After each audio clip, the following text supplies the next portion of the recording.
Algebra 2 Cram, New York State, Algebra 2 Regents, Common Core, Exponential Function Basics. Concept number 6, Interest and Appreciation. The odds of someone doing exactly what you tell them to do is pretty slim, but I guarantee that if you cram with me, you'll become an Algebra 2 master. What we're doing here is super effective. I'm coaching you to turn your wants and desires of getting an A or perfect test scores into a brand new paradigm. I want to include everyone who needs a boost in Algebra 2, and if I could stick every single math student with a syringe containing a healthy dose of eye-opening awareness of their inner mathematical genius, I probably would.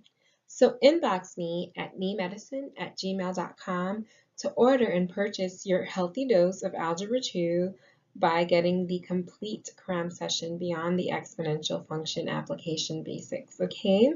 You have lots of friends, peers, colleagues, and or classmates who are taking Algebra 2 with you, and they too could use a boost. So tell them to inbox me at memedicine@gmail.com so that they can order and purchase the cram session as well. And you'll be glad you spread the word because they'll make great study buddies. Let's delve into the concept of interest and appreciation. Exponential functions application. What is the formula for an interest or appreciation exponential function? Definitely press pause if you need to, and I'll give you a moment to think. And if you don't know what interest or appreciation is, don't worry. We're going to cover that in just a sec.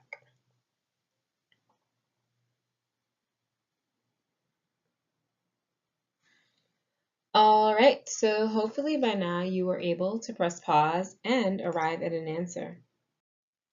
And if not, that's completely fine. Let's tackle this together.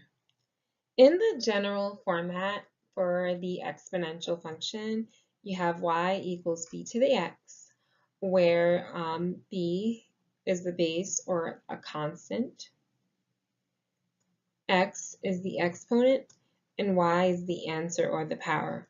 Often in this type of function, the exponent is called the power, but that's actually a misnomer. Let's say that x were given the value 2 or 6. Let's just go with 6 because 2 is so common. So if b were raised to 6, then the result y would be the 6th power of b. Okay? All right. Okay, so, but this is not what we're interested in. This is just the general formula. We're interested in appreciation or interest, and this results when an amount changes repeatedly by a constant percent. So interest and appreciation is just a change in constant percent, and it can be modeled with the following exponential function. A of t, where A of t is the result of the power, is equivalent to a of 0 times 1 plus or minus r. This entire expression would be the constant raised to t, and t is our exponent. Okay, so let me just define some of these terms for you because you're probably like, what the? This is what I said to myself when I first saw this. Okay, so a of t is the amount, a being short for amount, after time t, that's the exponent. A of 0 is the initial amount, the amount starting, like let's say if you have $100 in the bank and it's gaining interest.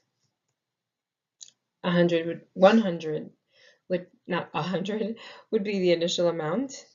And R is the rate. This is going to be the percent change. And remember, percent is just something out of 100. So when you divide it by 100, you're going to get a decimal form. Right? So this is actually the rate in decimal form that the initial amount is changing by. And T is the number of time periods, whether you gain interest after 1 month, 2 months, you know, months is our time units. Okay, stuff like that. Now for all this, the curve is going to look like the following. All right, so you see this is your A of 0. You're starting at an initial amount. And if R is positive R, the rate of change is positive, you're going to get this curve. It's an interest curve, okay? You start from A of 0 and you end up at A of t, or your amount after time t. Or if R is negative, if the amount is decreasing, such as in the case for depreciation, your curve is going to look like this. This would be your A of 0, and your final amount would end up maybe not necessarily all the way down here, but this would be the general trend or shape of the curve. All right, so this is a practical application. I like the example of money, that's why I'm doing this. You know, here's the thing. We deal with so much money, even if you think you don't have a lot of money, and we know nothing about it. So I always try to associate math with money because we just need to know what money is and how it can be affected and how we can make more money without having to go out and hustle hard. It's not healthy, okay? All right, so hopefully you got something out of this, and intellectual comprehension of this material was not difficult at all. After the short amount of time it takes to complete the entire Cram session, you'll be prepared to answer a battery of questions about any Algebra 2 concept. So inbox me at memedicine@gmail.com to order the complete Cram session. Thanks for tuning in.